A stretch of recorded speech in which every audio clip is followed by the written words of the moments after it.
about our project. Do you have children? Yeah, me too. Could you imagine if somebody said that you had to choose the life of one child over the other? And if you had to choose one child's self-worth over the other and make that choice and live with it? That was the circumstance that Rose found herself in. She found herself needing to choose the innocence of her daughter for the life of her son. 17 years ago, Rose and her family were arrested, only because they were Tutsis. And they were brought to a Congolese death camp. And there her husband was tortured and killed in front of their children. It's a tough story. And this story goes on 17 years later. And so in the death camp, she had little food, no clothing, only what she came with, very little water. They had guards around them at all times. They were allowed to go out to the bush with a guard. It was really a stifling situation, and evil was all over. Besides having to survive just the physical side of it, she also found out she was pregnant. And so on the very cement floor that became her family's home, she by herself had to deliver twin boys in the middle of the night, in the dark, with no help, no medical care, no way to even cut the umbilical cord. So when we say that it's impossible that Rose is here, it is truly impossible. And it's really only by the grace of God that she and her 10 children survived what we can't even imagine. There's no way we can imagine that or what goes on every single day. And so the only way that Rose was able to deal with this is she actually asked God for help and forgiveness. And so through her spiritual and faith, she had these babies. She had 2 babies, and there were 2 commanders. What a coincidence. And she named her babies after the 2 commanders. And once she did that, it actually led to a series of events that actually brought her salvation, her survival, and she ended up airlifted. Imagine being airlifted out of that one day and ended up in Phoenix, Arizona. And so it's really a miracle that Rose and her family is here. They're thriving and they're surviving. And today she speaks for this very cause. She's a human rights activist. She's been recognized all over the world. She's been to the White House. She's seen most every state first lady. She's won CNN awards, Volvo awards. She's very, very decorated in her relentless desire to make the impossible happen. And that is to put women in this region in a positive self-worth situation so that they could go back into their country and have a place at the peace table. People say that's impossible. Well, it's impossible to believe that 17 years later, what started in the Congo, what moved to Rwanda became genocide 21 years later, and now 17 years on top of that, the same tribal war goes on. It's crazy. 7.2 million people have been killed, more than the Holocaust. 6 million people have been displaced. Rose and her family are one of those.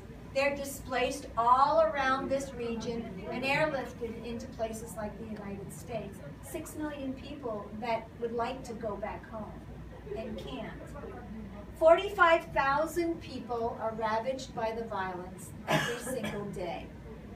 They use indescribable, sufferable, unconscionable methods, especially to the women, because the women are so valueless, they won't even use a bullet to kill them. So they typically rape them to death or infect them with AIDS, so not only do they get the consequence, but generations of their children are provided with the same diseased consequence. And so there's obviously a lot of suffering. And it's a really terrible story. But Rose really has provided hope And our foundation, the Rose Mapendo Foundation, believes we could do the impossible, and that is to empower these women so that they can get trained, stand on their own, show their children that they're viable human beings, stop the reoccurring cycle that takes place, and one day go back into their country and have a place in their village as part of the healing mechanism in the peacekeeping process. And so our project is to build a prototype home that allows that to happen. So over the past many years, Rose saved enough money to buy a small house in Rwanda. It's about 6 bedrooms. We've got 3 women in there right now with 13 children, and 2 women come with their 9 children, and they become supervised in this house so that they can stabilize themselves, stabilize their children, and to begin to get schooled and trained in a way in which they could use a transferable skill. So we've started that process. They actually are sleeping in beds for the first time in their lives. These were homeless women. They weren't women from a refugee. Literally, they were homeless from the warfare. We need to put water on the land. And in order to put water on the land, we can't drill a well. We need to catch the water. So that's a whole different process, but it is possible to do, and once we do that, we can provide plumbing and sanitation and a vehicle for women to learn other skills. They can become cooks and laundresses. They can sell vegetables if we can give them water for their own garden, and ultimately start to show their children and to build a sustainable life for themselves so that they can move out of the house, get a job, and stand on their own 2 feet. And then we'll recycle back with another group of women. We believe it'll take about 1 a year to move 20 women through this cycle. It's a small house, so we need to actually build another extension to the house at some point in time, and that would be project phase 2. But there we'd be able to teach and train them and give them the skill sets. And we continue to partner with the other organizations in the Rwanda area so that we can find them jobs, find them homes, get them housing, and really begin to get them prepared for hopefully one day the ability to go back into their village and make a difference. And so while we really speak for these voiceless women, I mean, truly we can't imagine what it's like to have that much lack of self-worth.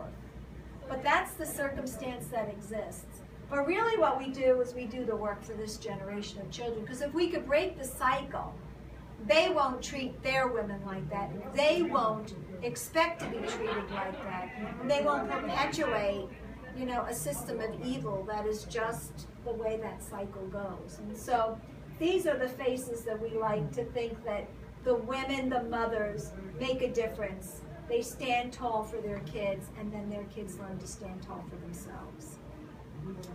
And that is a very short, brief story of what is the most amazing and impossible situation you can imagine. So I know it's getting late, so I'm going to give you guys this card.